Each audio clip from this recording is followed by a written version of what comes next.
आदाब नाज़रीन, मैं हूं आपके साथ आपका मेज़बान अब्दुल रहीम और आप देख रहे हैं बेबाक मुनसिफ।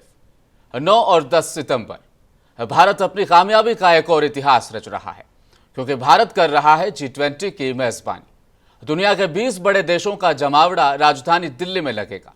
देश भर के कई शहरों से होते हुए यह आखिरी पड़ाव अब दिल्ली पहुंचा है। बेंगलोर, श्रीनगर, जयपुर, वाराणसी, लखनऊ और अब दिल्ली में भारत कामयाबी की दिशा में कदम आगे बढ़ाते हुए देश को, दुनिया को एक नई राह दिखाएगा।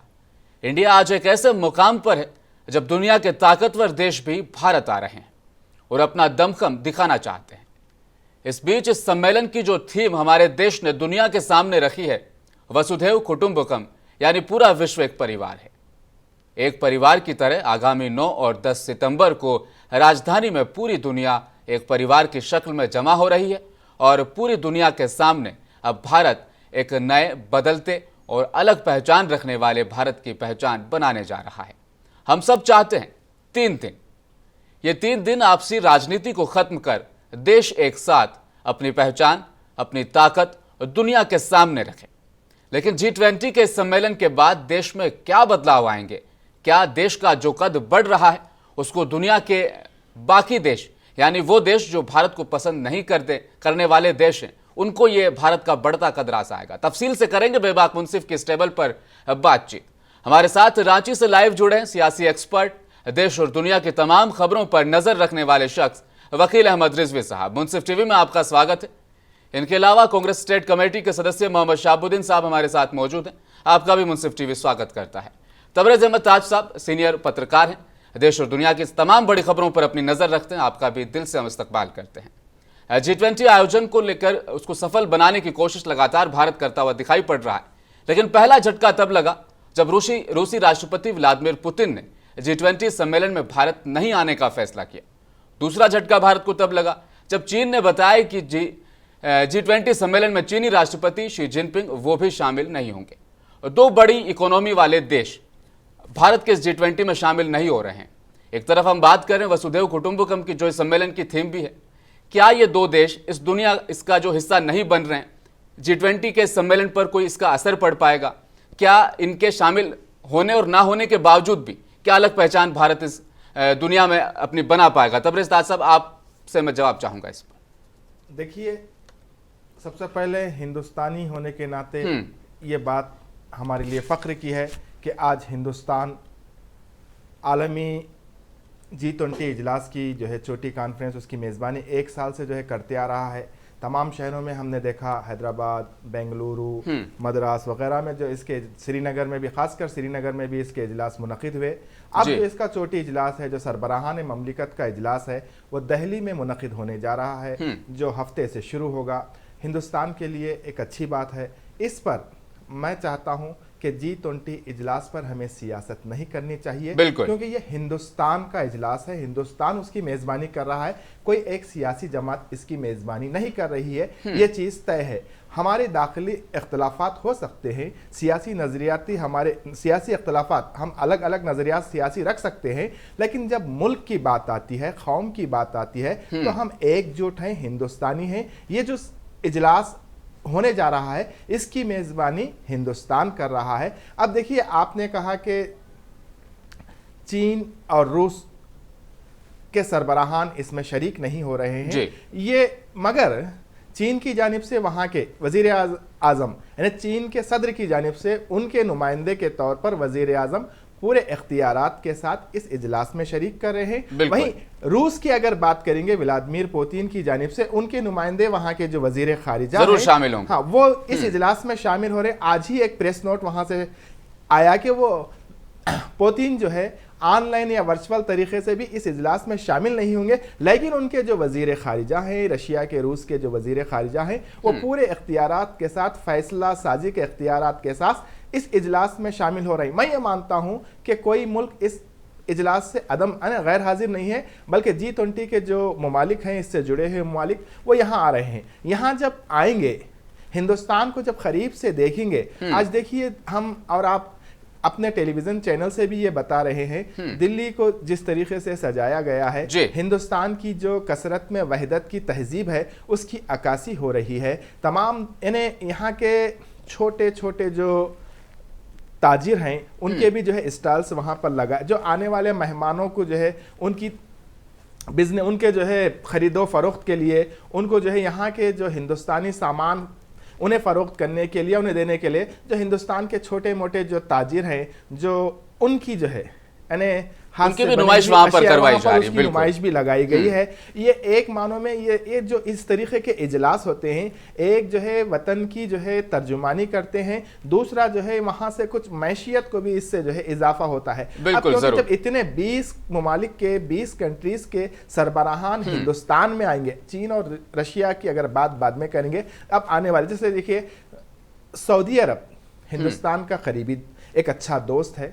सऊदी अरब के वलीअहद सऊदी अरब के वलीअहद मोहम्मद बिन सलमान हिंदुस्तान आ रहे हैं, वो यहाँ रहेंगे। यहाँ हिंदुस्तान इम्कान है कि हिंदुस्तान और सऊदी अरब के दरमियान दो तरफा जो है कई माहिदात होंगे, दो तरफा एग्रीमेंट होंगे, उससे दोनों मुल्कों के और भी करीब होंगे, दोनों मुल्कों के दरमियान तिजारत फरोग पाएगी, दोनों मुल्कों के दरमियान कई चीज़ें हैं और करीब से करीब हो जाएंगे। दूसरी बात, इसी तरह आप देखिए G20 से जुड़े अमरीकी सदर है, जब अमरीकी सदर भी यहाँ आएंगे तो अमरीका के साथ हिंदुस्तान और अमरीका अच्छे दोस्त हैं।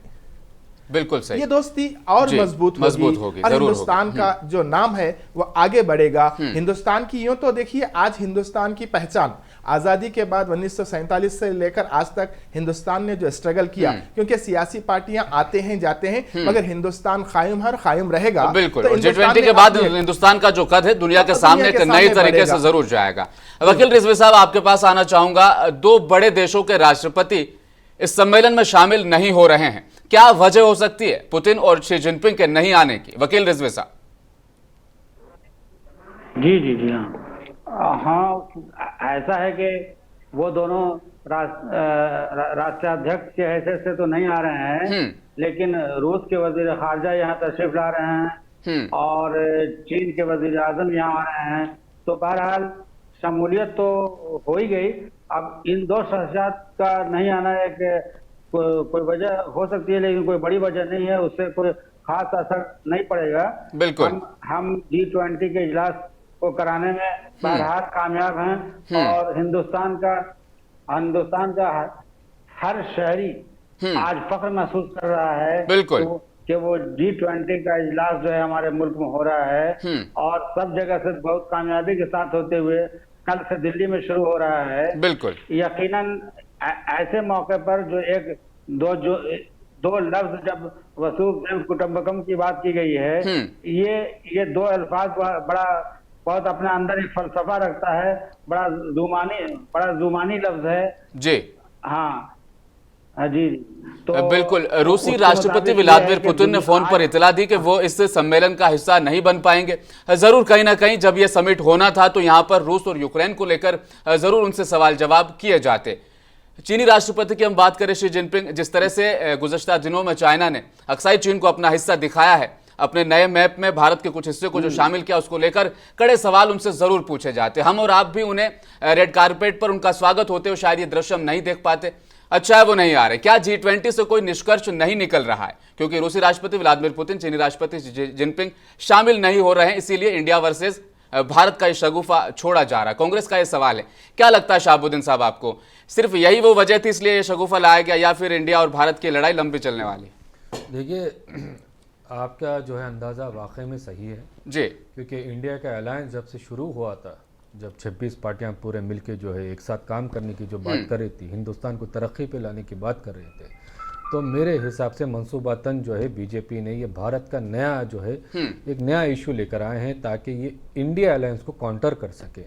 इसके ऊपर इनकी नीयत साफ तौर से जाहिर है क्योंकि इस समय पे लाना, इस वक्त पे लाना, एंड इलेक्शन के वक्त लाना, इससे कई सवाल जो है उठते हैं। अगर नीयत थी कि हिंदुस्तान का नाम बदलना या हिंदुस्तान के नाम को भारत रखना, तो आपके पास काफ़ी समय था, काफ़ी वक्त था, आपने ये इक़दाम पहले क्यों नहीं उठाए? मेरा ये सवाल है। दूसरा जो है कि अभी जब इंडिया अलायंस को जब भी ये लोग की जब बात हो रही थी, इनको काउंटर करने के लिए इन्होंने जो है ब्रेनस्टॉर्मिंग कर ये भारत को जो है ये इस्तेमाल कर रहे हैं अपनी सियासी मफाद के लिए। मैं यहाँ पर इसके ऊपर मजम्मत करता हूँ, क्योंकि भारत का, हिंदुस्तान का नाम को लेकर सियासी मफाद के हिसाब से उसे इस्तेमाल करना, मैं इसके जो है गैर मुनासिब समझता हूँ और मैं इसकी मजम्मत करता हूँ। इस किस्म की सियासत नहीं होनी चाहिए, चाहे वो कांग्रेस पार्टी करे, चाहे वो बीजेपी करे। मुल्क के नाम को लेकर सियासत नहीं होनी चाहिए। और जो कि बीजेपी पार्टी ये आए दिन कर रही है, अपने भक्तों के दिमाग में एक नया जो है शुबुखा डाल रही है। अब यहाँ पर एक नई जो है देशभक्ति को जगाने की इनकी नई जो कोशिश है, मेरे हिसाब से नाकामयाब होगी और आगे इंडिया प्रोग्रेस करेगा, प्रोग्रेसिव अलायंस ही जो है आगे बढ़ेगा। तबरेज़ साहब, अब तक G20 में हम इंडिया और भारत दोनों नाम से पार्टिसिपेट कर रहे थे। जिस तरीके से आपने बताया, हैदराबाद में, मद्रास में, लखनऊ में, जयपुर में जितने भी सम्मेलन हुए, वहां पर भारत और इंडिया दोनों नाम से हम पार्टिसिपेट कर रहे थे। लेकिन अंतिम पड़ाव में, यानी दिल्ली में पीएम मोदी के नाम के आगे प्राइम मिनिस्टर ऑफ भारत लिखा जाएगा। G20 के डिनर इन्विटेशन में भी राष्ट्रपति के नाम से जो लेटर भेजे गए थे, उन पर भी प्रेसिडेंट ऑफ भारत लिखा गया। इस चर्चा को, इस हरकत को आप किस तरह से देखते हैं? आप क्या इंडिया के बजाय सिर्फ भारत लिखने से ज्यादा सम्मान हमें मिल जाएगा या ज्यादा ताकत हमारी बढ़ जाएगी? इंडिया लिखने से क्या इज्जत खत्म हो जाती है? देखिए, फिलहाल अगर हम कॉन्स्टिट्यूशनल की, अगर आईनी हैसियत से अगर बात करें, तो हिंदुस्तान का नाम भारत भी है, इंडिया भी है। इससे कुछ फर्क पड़ने वाला नहीं है। अब जो बदलेगा, क्या बदलेगा, वो देखना चाहिए। क्योंकि हमारे जो आइन में इस वक्त है भारत, यानी उसका नाम है। अगर राष्ट्रपति आप भारत लिखते हैं तो उसको लेकर सियासत नहीं करनी चाहिए, क्योंकि नाम आईनी नाम है भारत, दस्तूरी नाम है हिंदुस्तान का भारत। और इंडिया, देखिए, इंडिया से अगर किसी और की तजबीह हो रही है, एक अपोजिशन जमात की तजबीह, अगर उसको लेकर इस तरीके की हरकत हो रही है तो नहीं होनी चाहिए। बिल्कुल, तो भी गलत है, वो भी गलत है। हिंदुस्तान सदियों से जो है हिंदुस्तान रहा है और हिंदुस्तान रहेगा, जिसे भारत भी कहते आ रहे हैं और भारत भी रहेगा। यहाँ की तहजीब, तमद्दुन, यही देखिए, सबसे पहले हमारी जो तहजीब है, अभी जो आपने कहा वासुदेव कुटुंबकम, यानी हम जब पूरी दुनिया को एक ख़ानदान तस्वुर करते हैं,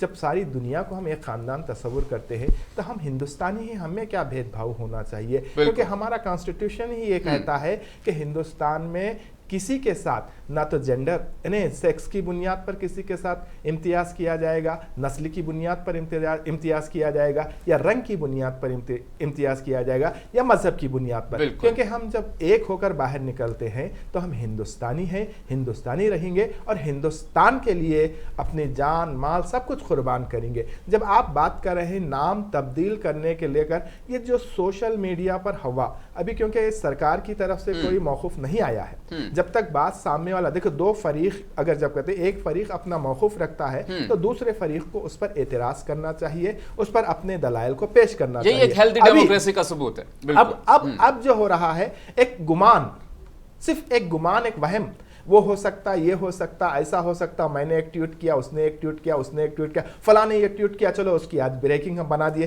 यानी मीडिया और सोशल मीडिया लोगों के जहनों में उलझने, गुमराहकुन प्रोपेगेंडा किया जा रहा है। हकीकत में आप देखिए, हिंदुस्तान का जो दस्तूरी नाम इस वक्त जो है वो इंडिया भी है, भारत भी है। अगर आप भारत के राष्ट्रपति आप भारत कहते हैं तो कानूनी तौर पर मैं समझता हूं कि कोई ये नहीं, लेकिन उस पर लेकर एक तबके को निशाना बनाना, एक जमात को निशाना बनाना, एक ग्रुप को निशाना बनाना, ये गलत है। आप देखिए, इंडिया भी वही, अगर इंडिया कहेंगे तो कुछ नहीं बदलेगा, तो भी हम यही के बाशिंदे, भारत कहेंगे तब भी हम यही के इंडिया कहेंगे तो हमारे जहनों में वही तस्वीर आएगी, वही झंडा, वही तस्वीर आएगी, वही झंडा आएगा। इंडिया कहेंगे तो हम कहेंगे कि सारे जहां से अच्छा हिंदुस्तान हमारा। आप भारत भी कहेंगे तो हम यही कहेंगे कि सारे जहां से अच्छा हिंदुस्तान हमारा, क्योंकि हम हिंदुस्तान के शहरी हैं, ये हमारा मुल्क है, इससे हम वाबस्ता हैं। तो नाम को लेकर सियासत नहीं होनी चाहिए। ये मुल्क है, हमें इस मुल्क की तरक्की का सोचना चाहिए।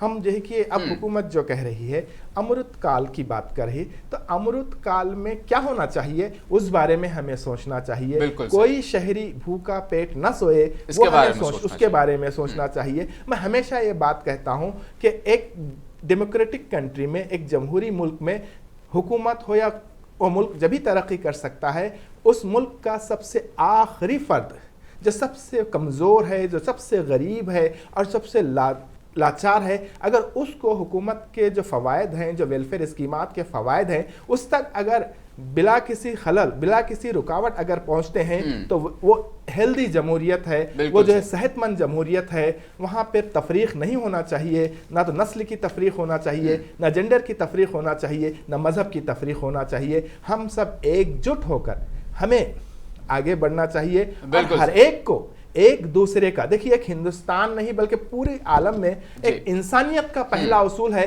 कि हम हर एक का एहतराम करें, एक दूसरे का एहतराम करें, चाहे मजहबी एतबार से लो, अकायद के एतबार से लो, किसी भी एतबार से हमें एक दूसरे को समझना चाहिए और बर्दाश्त करने की सलाहियत भी होना चाहिए। अगर सामने वाला कुछ गलत बोल रहा तो भी हमें बर्दाश्त करना, मगर किसी की तौहीन करने का किसी को इख्तियार नहीं है। हम किसी की तौहीन नहीं कर सकते हैं और हम बर्दाश्त भी नहीं करना चाहिए अपने हुकूक के लिए। देखिए जमहूरी मुल्कों में हमारे पास 3 टायर सिस्टम है, आप सिस्टम को फॉलो करते हुए हमें आगे बढ़ना चाहिए, उस सिस्टम को फॉलो करना चाहिए। वसीम रिजवी साहब, आपसे मैं जानना चाहूंगा, वकील रिजवी साहब माफ कीजिएगा, G20 की अध्यक्षता भारत इस समय कर रहा है, इसे बीजेपी पीएम मोदी की और भारत की अचीवमेंट बता रहा है, इसको आप किस नजरिए से देखते हैं? क्या ये अचीवमेंट है या ये प्रोसेस था? नहीं, ये अचीवमेंट भी है, अचीवमेंट भी है। वो इसलिए कि ये मुल्क का अचीवमेंट है। ये बहुत बड़ा इजलास यहाँ हो रहा है, ये तमाम शहरियों के लिए बासे फख्र है, वो अपनी जगह। लेकिन यहाँ पर एक बात ये छिड़ गई नाम की। इस सिलसिले में जो सियासत हो रही है वो सियासत बहरहाल गंदी सियासत है, क्योंकि सदियों से ये मुल्क इंडिया, भारत, हिंदुस्तान कहा जाता रहा है। बल्कि आप यूं समझिए कि पूरी दुनिया में ये मुल्क इंडिया के नाम से ज्यादा जाना जाता है, ज्यादा इस्तेमाल होता है। आप इंडिया को कहां से क्यों उठाएंगे? एक ग्रुप बन गया, इसका क्या मतलब? ये भी बिल्कुल सही। और एक मुल्क के नाम, ये दोनों अलग अलग चीज है। इस पर सियासत बिल्कुल नहीं होनी चाहिए, हम इसको करते हैं। दूसरी तरफ यह है कि हमको अपनी जमीन पर मेरा ज्यादा मजबूती से जमा हुआ होना चाहिए। चांद पर उतर रहे हैं, पर अपना कदम रख रहे हैं, जमा करने की कोशिश कर रहे हैं, बिल्कुल जमीन आपस में ये अचीवमेंट की जो बात चल रही है, यहाँ पर मैं साफ तौर पर क्लियर कर देना चाहता हूँ, ये एक प्रोसेस भी है। G20 ममालिक यानी ये जो 20 देश है, इनका एक प्रोसेस होता है जिसे ट्रियोका कहा जाता है। 3 देशों को अलग अलग बारी बारी से इसकी मेज़बानी मिलती है। भारत से पहले ये इंडोनेशिया के पास था, उसके बाद भारत के पास है, अभी अगले साल ब्राज़ील के पास चला जाएगा। तो इसको हम अचीवमेंट की तरह से अगर हम बात करें तो ये अचीवमेंट बिल्कुल नहीं है। हाँ, लेकिन भारत अध्यक्षता कर रहा है, सदारत कर रहा है और बाकी देशों से बहुत बढ़िया तरीके से इसका आयोजन कर रहा है। यहाँ पर हमारी अचीवमेंट जरूर बन जाती है, लेकिन ये एक प्रोसेस है, प्रोसेस के तहत भारत को इसकी अध्यक्षता मिली है। अब यह भी दावे किए जा रहे हैं कि भारत की जीडीपी लगातार बढ़ रही है। फिलहाल दुनिया की 5वीं सबसे बड़ी अर्थव्यवस्था भारत बन चुका है, लेकिन प्रति व्यक्ति जीडीपी के अगर हम पैमाने को देखें, अगर हम इसको आके, तो दुनिया के 194 देशों की सूची में भारत का स्थान 144वां है। यानी प्रति व्यक्ति आय की अगर हम बात करें तो हम 144वें स्थान पर पहुंच जाते हैं। वैसे ऑल ओवर जीडीपी की बात करें तो 5वें स्थान पर है, और एशिया देशों में इस सूची में भारत 33वें पायदान पर है। एक आदमी की इनकम के नजरिए से हम 194 देशों में 144वें नंबर पर आते हैं। क्या इस सम्मेलन के बाद प्रति व्यक्ति जीडीपी के मामले में सुधार आएगा? शाहबुद्दीन साहब, इस पर मैं आपकी टिप्पणी चाहूंगा। नहीं, जरूर सुधार आएगा जी हिसाब से, क्योंकि ये जो G20 समिट होता है ये ग्लोबल इकोनॉमिक फोरम है एक महीनों में, जहाँ पर पूरे सारे जो है दुनिया भर के जो ममालिक है वहाँ पर ट्रेडिंग करते हैं, वहाँ पर बिजनेस करते हैं। और जैसा कि आप देख सकते हैं कि 2023 का जो डेटा है कि इंडिया में फॉरेन डायरेक्ट इन्वेस्टमेंट जो है $70 बिलियन की जो हुई थी, जो कि पिछले साल से कम थी। पिछले साल जो है हमारी 80 जो है $US बिलियन की जो हमारी इकोनॉमी हो गई थी सिर्फ फॉरेन डायरेक्ट इन्वेस्टमेंट से। अब यहाँ पर हमें कम हो गए थे और हमें कमी थी इस चीज़ की, और ये सही वक्त है, सही मौका है जब जो है हिंदुस्तान जो है G20 समिट जो है लगा रहा है। और इससे मुझे ऐसा लगता है कि इंडिया की इकोनॉमी में जो है इजाफा होगा, और जैसा कि कई रियासतों में भी इजाफा होना चाहिए। जैसा कि कर्नाटक में भी आप देख सकते हैं 2023 में कर्नाटक की जब से सरकार बनी है वहां पर $10 बिलियन का जो इन्वेस्टमेंट हुआ है ग्लोबल। वहीं पर गुजरात में $4 बिलियन हुआ है, महाराष्ट्र में 14 बिलियन यूएस डॉलर इन्वेस्टमेंट हुआ है। तो मुझे ऐसा लगता है ये तमाम जो है ये ममालिक का जो इजलास होने के बाद मुझे ऐसा लगता है कि कहीं ना कहीं 10 बिलियन यूएस डॉलर का जो हिंदुस्तान को फॉरेन डायरेक्ट इन्वेस्टमेंट का फ़ायदा होगा, जिसकी वजह से इंडिया की इकोनॉमी मजबूत होगी, जिसकी वजह से एम्प्लॉयमेंट और दिया जाएगा। क्योंकि जैसा आप जो है इकोनॉमी आएगी, जैसा फॉरेन डायरेक्ट इन्वेस्टमेंट आएगा, फॉरेन इंडस्ट्रीज आएंगे, तो जाहिर सी बात है हिंदुस्तान में एम्प्लॉयमेंट भी बढ़ेगा, लोगों को मौका मिलेगा और लोगों की आम जिंदगी को जो है बेहतर होने के बिल्कुल। ये वाकई में राजनीति से परे आकर आपने बहुत ही अच्छी बात बताई है। लेकिन अक्सर हमने भाजपा नेताओं को सुना है, वो कहते हैं कि हमारे देश का कद पीएम मोदी के आने के बाद बढ़ा है। पहले अगर हमारे देश को किसी सम्मेलन में शामिल होने का इनविटेशन भी मिल जाता था तो इसे कांग्रेस बड़ी अचीवमेंट मानती थी, लेकिन आज तो देश G20 की सदारत कर रहा है, अध्यक्षता कर रहा है। कांग्रेस के पेट में दर्द क्यों उठता है कि आपने लोगों पर सवाल उठाया कि G20 के थीम में आपने कमल का फूल क्यों शामिल किया, G20 में खामियां आपकी पार्टी ढूंढ लेती, इस तरह के सवाल जो किए जाते हैं आखिर क्यों किए जाते हैं? देखिए सवाल क्या है, जब ये देखिए G20 समिट एक हिंदुस्तान के लिए एक फ़ख्र की बात है। बिल्कुल है। अब यहाँ पर जो है बीजेपी पार्टी कमल का फूल लाकर सियासत क्यों कर रही है? जब आप ऐसे प्रोग्राम्स में जब आप जो है पॉलिटिकल इन्फ्लुएंस को जो है अगर आप डालेंगे तो जाहिर सी बात है पॉलिटिकल बैकलैश भी होगा, जाहिर सी बात है अपोजिशन पार्टियां इसके ऊपर सवाल भी करेंगी। ये तो होने वाला है क्योंकि शुरुआत जो है बीजेपी की तरफ से हुई है। नरेंद्र मोदी जो हमारे मुल्क के जो प्रधानमंत्री है ये इसका क्रेडिट लेना चाहते हैं, मगर मैं ये बताना चाहता हूँ इसका क्रेडिट हिंदुस्तान की आवाम का है। हिंदुस्तान का जो पॉपुलेशन है, हिंदुस्तान की जो इकोनॉमी है, हिंदुस्तान का जो लेबर है, ये हिंदुस्तान की आवाम ने ये मिलकर हिंदुस्तान को इस पोजीशन पे पहुंचाया है। बिल्कुल। और आप ये देख सकते हैं इससे पहले माजी में भी जब कांग्रेस पार्टी हुकूमत थी, आप देख सकते हैं इंडिया $1 ट्रिलियन इकोनॉमी बना। कब बना? कांग्रेस पार्टी के दौरे हुकूमत में बना। फिर अब ये नरेंद्र मोदी साहब जो है उनकी जो फॉरेन पॉलिसी हर हिसाब से फेल हुई। आप देख सकते हैं इंपोर्ट्स जो है, इंटरनेशनल इंपोर्ट्स जो है, इंपोर्ट जो है 7% नीचे आ गए हैं, एक्सपोर्ट जो है 10% नीचे आ गए। तो फिर जीडीपी में हम ऊपर क्यों आ गए? ये तो चीज जो है हमें समझ में नहीं आ रहा है। जीडीपी और $1 ट्रिलियन इकोनॉमी ये इंडिया की पॉपुलेशन की वजह से ये बढ़ रही है। बिल्कुल, ये पॉपुलेशन के साथ बढ़ रही है। ये पॉपुलेशन के साथ बढ़ रही है। इसमें किसी की भी हुकूमत का जो है इसमें कोई अमल दखल नहीं है मेरे हिसाब से, क्योंकि जैसा जैसा पॉपुलेशन बढ़ रही है, जैसा जैसा डॉलर जो है बढ़ रहा है, इंपोर्ट एक्सपोर्ट भी बढ़ेगा, एक्सपोर्ट बढ़ेगा, उस हिसाब से ये रैंडमली जो है नेचुरल प्रोसेस के थ्रू जो है ये इकोनॉमी बढ़ रही है। मैं इसमें कोई बीजेपी की तरफ से, नरेंद्र मोदी की तरफ से कोई ऐसे खास तौर से इकदाम नहीं देख रहा हूँ। मैंने ये देखा पर कैपिटल इनकम जो है वो वाकई अभी भी कम है, पर कैपिटा इनकम कम है, डेप्थ रेशियो ज्यादा है। बिल्कुल, depth ratio all time high है हिंदुस्तान की तारीख में। लेकिन उम्मीद करते हैं G20 के इस सम्मेलन के बाद भारत में जिस तरह से हमारे गेस्ट पैनलिस्ट ने बताया कि रोजगार जरूर आएगा। मैं हिंदुस्तानी होने के नाते मुझे खुशी है कि G20 हो रहा है और मुझे भारी उम्मीद है कि ये G20 के बाद सियासत को अलहदा रखते हुए हम मुल्क की तरक्की के लिए कुछ हम जो इन्वेस्टमेंट हिंदुस्तान में लाएंगे और हिंदुस्तान में लाकर हम जो एक डील होगी और यहाँ पर भी कुछ एम्प्लॉयमेंट के जरिए, रोजगार के जरिए भी हिंदुस्तान गवर्नमेंट बनेगी। रिजवी साहब, आपको क्या लगता है G20 सम्मेलन के खत्म होने के बाद क्या नतीजे निकलकर सामने आएंगे? नतीजे तो बेहतर निकलेंगे, लेकिन सवाल ये पैदा होता है कि हाँ, आवाज गूंज रही है, बोल रहे हैं मैं बाहर। जी बोलिए आप। जी, मैं ये कहना चाह रहा हूँ कि ये इजलास बेशक कामयाब होगा, लेकिन मुल्क इसका क्रेडिट मुल्क को जाना चाहिए, मुल्क के आवाम को जाना चाहिए, न कि किसी एक पार्टी या मौजूदा दौर के जो हुक्मरान हैं, वजीर आजम को ये इसका नहीं लेना चाहिए। ये गलत है। और हम ये क्यों भूलते हैं कि अगर आज बीजेपी की सरकार नहीं होती, कांग्रेस की सरकार होती, तो क्या G20 का इजलास नहीं होता? क्या हम चांद का सफर नहीं करते? क्या हम साइंस और टेक्नोलॉजी में और आगे नहीं बढ़ते? ये सोच ही गलत है। हर चीज को किसी एक पार्टी से जोड़ देना और ये बहरहाल गलत है।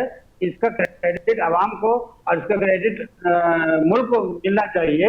बहरहाल तमाम शहरी फख्र महसूस कर रहे हैं, वो अपनी जगह है, लेकिन इसको किसी एक इंतखाबी निशान से जोड़ देना या कमल के फूल से जोड़ देना या नरेंद्र मोदी से जोड़ देना या बीजेपी से जोड़ देना, ये गलत है। ये सरासर गलत है। बिल्कुल, इसमें पूरे मुल्क को देखिए हम ये जैसा कि इससे पहले मैंने कहा था, ये खुशी की बात है कि हम G7 से होते हुए G8 में आए, उसके बाद आज G20 में आए। बिल्कुल सही। तो ये एक प्रोसेस है जो G7 से होता हुए हम आज G20 में इजलास कर रहे हैं इस मुल्क में, हिंदुस्तान में। ये हमारे लिए खुशी की बात है और हम ये उम्मीद करते हैं कि इसका नतीजा बेहतर तौर पर मुल्क के लिए और मुल्क के आवाम के लिए आएगा। खास तौर से माहौलियात दुरुस्त हो, रोजगार का मसला हल हो, बिल्कुल। यहाँ तालीम का मसला हल हो और हमारी मईशत जो है मजबूत हो। इसी पर हमारा फोकस होना चाहिए और यहाँ के आवाम भी यही उम्मीद करते हैं। सिर्फ बहुत बड़े इजलास करा देने से कुछ नहीं होता है, उसके नतायज क्या सामने आएंगे आवाम ये देख रही है, आवाम ये गौर कर रही है। G20 शिखर सम्मेलन भारत की अध्यक्षता में 9 और 10 सितंबर को नई दिल्ली में हो रहा है। इसमें अमेरिकी राष्ट्रपति जो बाइडेन, फ्रांस के राष्ट्रपति इमैनुअल मैक्रों, ऑस्ट्रेलिया के प्रधानमंत्री एंथनी अल्बनीज, जर्मनी के चांसलर ओलाफ शोल्स, ब्रिटेन के प्रधानमंत्री जो भारतीय मूल के भी हैं ऋषि सुनक, जापान के प्रधानमंत्री फूमियो किशिदा और ब्राजील के राष्ट्रपति लुइस इनोसियो लूला दा सिल्वा जैसे दिग्गज नेता इसमें शामिल हो रहे हैं। G20 की बैठक से पहले यूके के पीएम ऋषि सुनक ने भी कहा कि भारत को इसकी अध्यक्षता तब मिली जब दुनिया असंख्य चुनौतियों का सामना कर रही थी। ऐसे में भारत को ये अध्यक्षता इसकी मिलना सही समय पर सही देश को मिलना जैसा है। इसको आप किस नजरिए से देख रहे हैं तबरेज़ मुमताज साहब? सही देश को सही समय पर G20 की अध्यक्षता मिली है। 2020 से अब तक आलमी तौर पर है बिफोर कोविड और आफ्टर कोविड का एरिया है। हम कोविड के बाद के एरिया की बात करें क्योंकि इसके बाद जो है दुनिया भर के ममालिक का अगर हम नजर डालें तो मैशियत से लेकर हर चीज डगमगा गई है। यानी कोविड के बाद जो हालात पैदा हुए हैं, कई चीजें हमने देखा कि वर्चुअल अंदाज से हुई, पूरे वर्ल्ड के सामने चुनौती थी, दुनिया के सामने एक बड़ा चैलेंज था, एक बड़ा जो है यानी किस तरीके से ये हो पाएगा। अब आप यकीनन ऐसे हालात में आपने कोविड का दौर भी देखा, हिंदुस्तान ने कोविड के दौर में भी तमाम दोस्त मुल्कों को भी और दूसरे गरीब मुल्कों को भी जो सतह गुर्बत से नीचे ज़िंदगी गुजारने वाले ममालिक हैं उनको भी जो है यहाँ पर हिंदुस्तान जो टीका तैयार किया कोविड के इंसदाद के लिए, जो हमने टीके तैयार किए, हैदराबाद में भी उसका जो है टीके तैयार हुए, हमने जो है उन टीकों को भी जो है हिंदुस्तान जो है वासुदेवा कुटुंबम का जो बिल्कुल पहले से ही देश का ग्राफ दुनिया के सामने ऊंचाई की तरफ जा रहा था, उसी दशा में हम जो है आगे बढ़ रहे थे। अभी आपने कहा कि जब हिंदुस्तान में G20 यकीनन ये G20 का जो इजलास है वो कामयाब होगा तो ये किसी एक सियासी पार्टी के सर हम इसका सहरा नहीं बांध सकते, क्योंकि ये जो हो रहा किसके पैसों से हो रहा। जो भारत मंडपम 2700 करोड़ का बना है वो टैक्स पेयर के खर्चे से बना। बिल्कुल सही दे रहे हैं। टैक्स देने वाला, देखिए टैक्स देने वाला जो है प्रजा है, वो प्रजा ही इसकी राजा है असल में। तो जो मेन जो है वो पैसे देने वाला, ये जो हुकूमतें जो होती हैं वो मैनेजमेंट का काम करती है। अब देखिए दस्तूरी आईनी एतबार से अगर हुकूमत जिसमें पोजीशन के साथ साथ बरसर इख्तिसार जमात के साथ साथ अपोजिशन भी शामिल, जब पैसे का हिसाब पार्लियामेंट में पेश करते हैं तो पैसों की मंजूरी पार्लियामेंट देती है, पार्लियामेंट में अपोजिशन भी उसका एक हिस्सा होती है। जब ये पैसा खर्च हो रहा है तो जमहूरी एतबार से मैं बात पूरी आईनी तौर पर कर रहा हूँ, क्योंकि अपने पैसों का हिसाब यूं ही चलो नहीं बल्कि पार्लियामेंट में खर्चा रखना पड़ता है। जो एक्सपेंडिचर बिल पार्लियामेंट में रखी जाती है, लोकसभा में जब उस पर चर्चा होती है, उस पर बात होती है तो उसमें पक्ष और विपक्ष दोनों शामिल होते हैं। तो जब जिसमें शामिल होते हैं तो यकीनन इसका सहरा भी तमाम को, क्योंकि हमारी जो जमहूरियत है कसीर सियासी जमात, इसमें कई सियासी जमातें शामिल हैं। ये जो है यहाँ पर जो है जो हमारा सिस्टम है, जो हमारा जमहूरी निज़ाम है, इसमें जो है पार्लिमानी तर्ज हुकूमत, कसीर जमाती पार्लिमानी तर्ज हुकूमत है, जिसमें जो है स्टेट से आए हुए नुमाइंदे, स्टेट से जो चुन के आते हैं वो अपर हाउस यानी राज्यसभा में रहते हैं, जहाँ स्टेट की नुमाइंदगी यानी सूबा या रियासतों की नुमाइंदगी होती है। एक जिसका जो है लोकसभा, लोअर हाउस जिसमें लोकसभा है, जिसमें राष्ट्र तौर पर अवाम से चुने गए नुमाइंदे होते हैं। बिल्कुल सही। ये सहरा सबके सर बनना चाहिए। बिल्कुल सही, दुरुस्त बात आप करें। फिलहाल उसके ऊपर प्रेसिडेंट ऑफ इंडिया होते हैं। तो ये तमाम मिलने के बाद हुकूमत होती है। वही हुकूमत आज जो है G20 के इजलास को इनेकाद करा रही है, इजलास मुनक़िद करवा रही है। तो यकीनन इसकी कामयाबी का सहरा भी हर हिंदुस्तानी को जाना चाहिए। जो इसमें शामिल है, हम भी इसमें शामिल हैं क्योंकि हमने मुंतखब करके हमारे नुमाइंदों को पार्लियामेंट में भेजा है। बिल्कुल। फिलहाल दिल्ली को दुल्हन की तरह सजाया गया, ये एक नया चेंज देखा गया G20 समिट के इजलास की वजह से। एक तरह से अगर मैं कहूं कि ब्राइडल मेकअप कर दिया गया दिल्ली को, तो ये भी गलत नहीं होगा। एक तरह से क्या ये जो सुंदरता है वो सिर्फ दुनिया को दिखाने के लिए की गई है या फिर इसे परमानेंट रखना चाहिए? क्योंकि सुंदर होना तो अच्छी बात है। ये एक हमारी क्या दुनिया भर में एक इंसानी फितरत का एक हिस्सा है। जब कोई आपके घर मेहमान आते हैं तो आप घर को सजाते हैं, ये इंसानियत का एक फितरी अमल है, तो इसको सजाया जाता है। आपके जब कोई मेहमान आते हैं, तल्ला आपको मिलती है तो सभी उसका दीवान, लेकिन इसे परमानेंट रखना चाहिए। लेकिन जिस तरीके से दिल्ली को खूबसूरत बना दिया गया, सड़कें साफ, वही बात मैं कहना चाह रहा हूँ कि जिस तरह ये एक दिन या 2 दिन के लिए सजाया गया, 1-2 दिन के नहीं रहना चाहिए। कि जो हमारे हिंदुस्तानी हैं, जो यहाँ के शहरी हैं, उन्हें भी इसका फ़ायदा पहुँचना चाहिए। हमेशा सड़कें साफ़ होनी चाहिए, हमेशा तमाम सहूलियात दस्तयाब होना चाहिए, हमेशा जो है अच्छी शिक्षा होनी चाहिए, अच्छे जो है स्वास्थ्य उन्हें मिलनी चाहिए, सेहत का जो इंतज़ाम वो बेहतर होना चाहिए। देखिए बनावटें आप जो है गरीब बस्तियों को दीवारें खड़ा कर दी और कुछ और बता रहे, ऐसा नहीं होना चाहिए। गरीब बस्तियों में भी जो है बुनियादी सहूलतें होना चाहिए, जब भी हम सिर्फ दिल्ली नहीं बल्कि पूरा देश इसी तरीके का होना चाहिए। शाबाश साहब, आपके पास आना चाहूंगा। G20 समिट से पहले पीएम मोदी ने महंगाई को बड़ा मुद्दा बताया, कहा कि पूरे विश्व में महंगाई है, लेकिन भारत ने बहुत अच्छा काम किया क्योंकि बाकी देशों के मुकाबले औसतन महंगाई भारत में 2% कम रही, यानी बाकी देशों में ज्यादा रही और भारत में कम थी। G20 के इस बैठक में जब इकोनॉमिक डिबेट या चर्चा होगी, क्या उसमें भारत का सर ऊंचा होगा? क्योंकि पीएम मोदी ने मनी कंट्रोल के इंटरव्यू में कहा था कि बाकी देशों से यहाँ पर 2% कम रही महंगाई को लेकर क्या आपका नजरिया, इस पर मैं जानना चाहूँगा। देखिए, महंगाई के मसले में अगर आपको ये सवाल पूछना है तो सबसे पहले आम आदमी से पूछना चाहिए। बिल्कुल। अरे भाई, महंगाई की मार तो हम जैसे लोगों को, आम आदमी को समिट से पहले ये बयान देना कि बाकी देशों से महंगाई कम रही। देखिए, बाकी देशों के ताल्लुक से मुतालिक जो है हमें कोई लेना देना नहीं है, हमें ये देखना है हमारे घर में क्या हो रहा है। बाकी ममालिक से अगर आप हमें कंपेयर करेंगे तो कई चीज़ें निकल कर आएंगी, कई मसले आएंगे। जीडीपी आएगा, इन्फ्लेशन आएगा, हेल्थ भी देखा जाएगा, एजुकेशन सिस्टम भी देखा जाएगा, कई चीज़ें देखा जाएंगे। वहाँ पर हमें कहीं ना कहीं शर्मिंदा होना पड़ेगा। अब बात अगर महंगाई की, आप देख सकते हैं कुछ दिन कबल जो है टमाटे के क्या प्राइस हो गए थे। आप देख सकते हैं महंगाई बढ़ रही है। पेट्रोल और डीजल के जो है कीमतें देखिए, उसमें कितना इजाफा है। ईज़ ऑफ डूइंग बिजनेस जो है मुश्किल होते जा रहा है। टैक्स, हर जगह टैक्स लगाए जा रहे हैं। जीएसटी तो एक बहुत बड़ा सर का दर्द बन चुका है हर किसी के लिए। मैं ये पूछना चाह रहा हूँ कि बीजेपी हुकूमत के जो ये वादे हैं कि दूसरे ममालिक के हिसाब से हम जो है बहुत ही बेहतर है, मैं ये समझता हूँ ये जो बात जो है बिल्कुल सही नहीं है, ये बात गलत है। क्योंकि आम आदमी आखिर में आम आदमी परेशान होता है। आप देख सकते हैं हेल्थ सेक्टर, इंडिया का हेल्थ सेक्टर सबसे ज़्यादा महंगा है पूरे दुनिया के मुकाबिल। आप देख सकते हैं एजुकेशन भी जो है इंडिया का बहुत महंगा है। आप देख सकते हैं कि पेट्रोल डीजल भी आप देख सकते हैं बहुत ही महंगा है। तो आप ये बात कहना है कि इंडिया जो है दूसरे ममालिक के हिसाब से जो है तरक्की कर रहा है, महंगाई कम है, मेरे हिसाब से ये गैर मुनासिब बात है। लेकिन महंगाई को चुनौती जरूर माना गया है G20 बैठक को लेकर के, इस पर भी बात की जाएगी क्योंकि पूरी दुनिया इस वक्त महंगाई के दौर से गुजर रही है।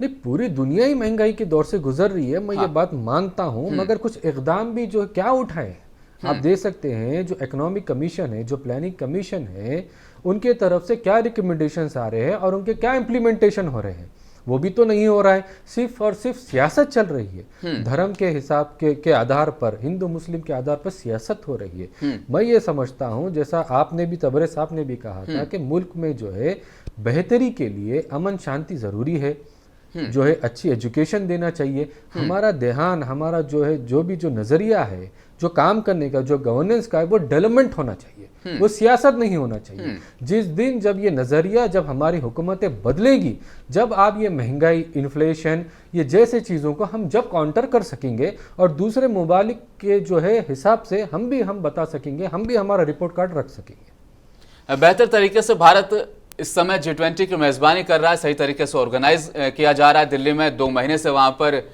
पुलिस की जो है रिहर्सल चल रही है कि किस तरीके से सुरक्षा व्यवस्था को मजबूत वहाँ पर किया जा सके। लेकिन मणिपुर में 5 राज्यों में इस वक्त कर्फ्यू लागू कर दिया गया है। दिल्ली में एक तरफ जहाँ पर G20 की बैठक में शामिल होने के लिए देश भर से बड़े बड़े नेता पहुंच रहे हैं। दूसरी तरफ देश के एक हिस्से के 5 जिलों में कर्फ्यू लगा दिया जाता है।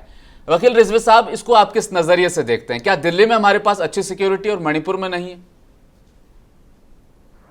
जी हाँ, ये तो बहुत बड़ा अलमिया है हमारा कि जिस देश की राजधानी में हम G20 का इजलास कर रहे हैं और बड़ी बड़ी बातें कर रहे हैं, और हमारी बातों जो उर्फ आम में जो गोदी मीडिया आजकल कहा जा रहा है, इसको प्रचार प्रसार कर रहा है और सारा क्रेडिट एक पार्टी को और एक लीडर को दिया जा रहा है। ये सही नहीं है।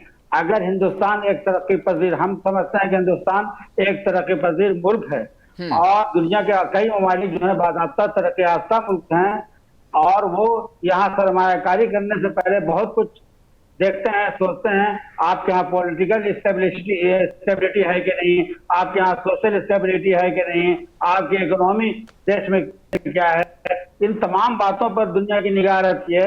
उसके बाद यहाँ पर सरमायाकारी होती है। इन बातों को भी हमको ध्यान में रखना चाहिए और सिर्फ ये कह देना और इससे ये कह करके अपना दामन बचा लेना कि बेरोजगारी पूरी दुनिया में है, महंगाई पूरी दुनिया में है।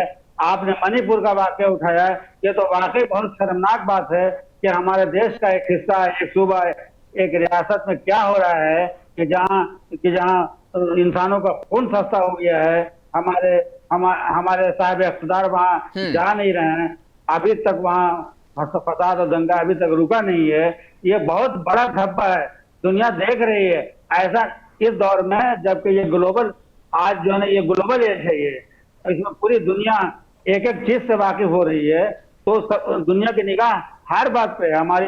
हम जो तरक्की कर रहे हैं, हम जो चंद्रयान भेजा उसको भी दुनिया देख रही है, मणिपुर को भी दुनिया देख रही है, और हमारे मुख्तलिफ शहरों में जो मजहब के नाम पर फसाद और दंगे होते हैं उसको भी दुनिया देख रही है। इसलिए जरूरत इस बात की है कि इस मुल्क में लोगों के अंदर कम से कम ये है कि उनको अपने तहफ्फुज़ का एहसास हो। किन मुद्दों पर बातचीत की जानी चाहिए इस समिट में? इस समिट में सबसे बड़ी बात तो ये होनी चाहिए कि रोजगार का, तालीम का मसला हो और आबो हवा, माहौल, पर्यावरण। इंटरनेशनल लेवल पर ये समिट हो रहा है, तो इंटरनेशनल लेवल पर क्या वो मुद्दे शामिल करने चाहिए भारत को? हाँ, भारत को ये मुद्दा शामिल करना चाहिए कि हमारे मुल्क में भी अमन सुकून रहे और दुनिया के दूसरे ममालिक में भी अमन सुकून रहे। कोई ताकतवर मुल्क किसी दूसरे पर जुल्म नहीं करे। जो इंटरनेशनल लेवल पर देखा जा रहा है कि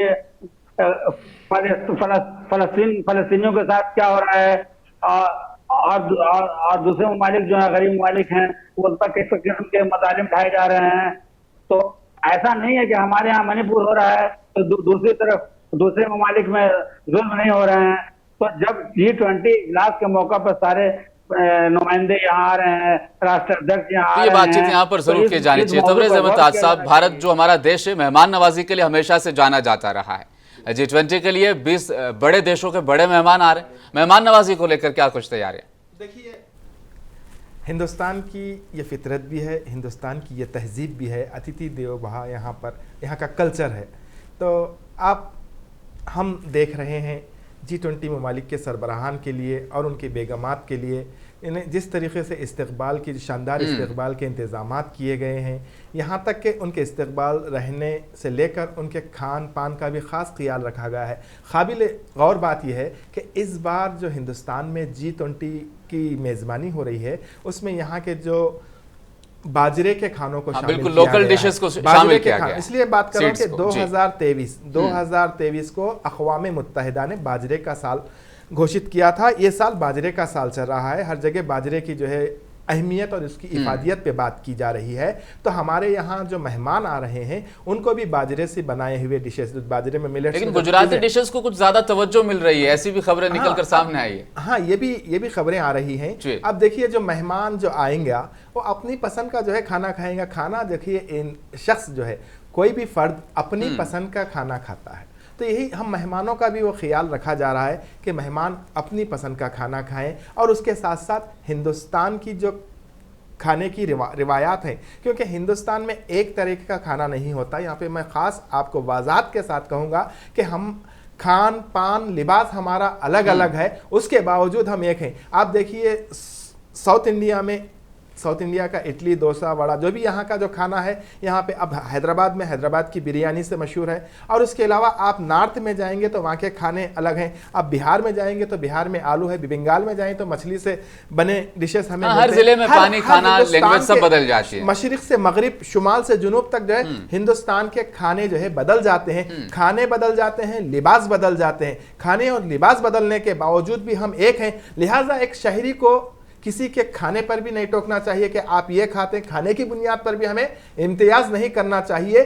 खाने भी हमारे अलग हैं, पहनावा भी हमारा अलग है, इसके बावजूद हम एक हैं। यही कल्चर को आज G20 इजलास में दर्शाया जा रहा है। देखिए हमारे अलग अलग पकवान वहां पेश किए जा रहे हैं कि हम अलग अलग तहजीबों में हम एक हैं, हम अलग अलग पकवान रख कर ये बताना चाह रहे हैं कि हमारे पकवान अलग, हमारा लिबास अलग, हमारी तहजीब अलग, हमारा सोच और फिक्र अलग, उसके बावजूद हम एकजुट हैं, एक कौम है, और यही हमारी एकता है। अब आप इससे पहले थोड़ी देर पहले आप बात किए कि G20 का एजेंडा क्या होना चाहिए, हिंदुस्तान को क्या रखना चाहिए, क्योंकि आज हम जिस युग में हैं वो आलमी चैलेंजेस भी अलग हैं, उसके मुनफरिद हैं, जुदा हैं। क्योंकि मौसमियात देखिए, आलूदगी की वजह से माहौलियात में तब्दीली आ रही है, मौसम बदल रहा है। कभी आप गर्मी की देखिए, इतना तापमान, इतनी जो है गर्मी नहीं हुआ करती थी, लेकिन इस बार गर्मी का क्या आलम था। जी बिल्कुल सही। ये ऐसे मामले हैं। उसके अलावा प्लास्टिक का इस्तेमाल है जो हमारे माहौल को पूरा तबाह कर दे रहा है।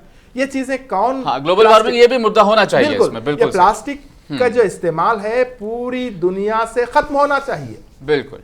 प्लास्टिक के इस्तेमाल पर बयान की बात करते हैं, मगर प्लास्टिक तो खुल्लम खुल्ला आपको मिल रहा है। इससे जब आप प्लास्टिक, क्योंकि वो जमीन में उसको घुलने की, यानी उसको हम नाकारा नहीं कर सकते, उसको घुल नहीं सकते, लिहाजा उससे फिजाई आलूदगी, हर किस्म की आलूदगी मुद्दे होने चाहिए। ऐसे जो आलमी मसाइल हैं, उन मसाइल को, क्योंकि हमें आजकल जो है उसके अलावा भी जो है साइबर सिक्योरिटी का एक बड़ा मसला है, साइबर सिक्योरिटी का एक बहुत बड़ा मसला है। कहीं किसी भी दुनिया के किसी कंट्री में बैठकर यहाँ पर एक मेल या एक मैसेज करके आपके पैसे पूरे जो है चले जा रहे हैं, आपके साथ धोखाधड़ी हो रही है। इस तरीके के जुराइम को रोकने के लिए G20 ममालिक की क्या हिकमत अमली होनी चाहिए, इस पर बात की जानी चाहिए। इस पर बात होनी चाहिए। आज जो हम एक मुट्ठी, पूरी दुनिया जो है हमारे पास एक मुट्ठी में है, हम दुनिया में कहीं भी सैर कर सकते हैं, कहीं से भी खरीद सकते हैं, कहीं से भी ले सकते हैं, और कहीं से भी शॉपिंग जो कर रहे हैं, इसमें जो है हमें धोखे हो रहे हैं। ऐसे धोखों से बचने के लिए ये ममालिक चर्चा शामिल की जानी चाहिए। बिल्कुल शामिल होना चाहिए। दर्शकों को मैं बता देना चाहता हूं, 23 ऐसे होटल्स को चिन्हित किया गया जहां पर पिछले 2 महीने से वहां पर रिहर्सल चल रही है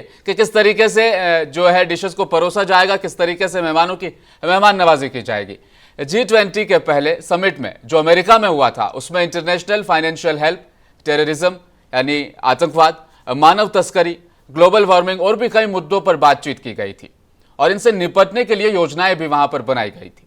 लेकिन इस समिट में जो दिल्ली में आयोजित किया जा रहा है, इसमें उम्मीद है कि यूक्रेन वॉर, जलवायु परिवर्तन, ऊर्जा और खाने की कीमतों में किस तरह से कमी की जा सके, ग्लोबल साउथ को समर्थन किस तरह से दिया जा सके, और दुनिया भर में बढ़ती महंगाई पर किस तरीके से प्रहार किया जा सके, और भारत दुनिया के सामने एक नई ताकत के रूप में उभर के आएगा। उम्मीद करते हैं G20 समिट के नतीजे भारत और दुनिया के लिए बेहतर साबित हो। आज की चर्चा में इतना ही। देश और दुनिया की खबरों के लिए देखते रहिए मुंसिफ टीवी न्यूज। बेबाक बेखौफ रखे हर खबर से बाखबर। मुंसिफ टीवी अब नए अंदाज के साथ। नमस्कार।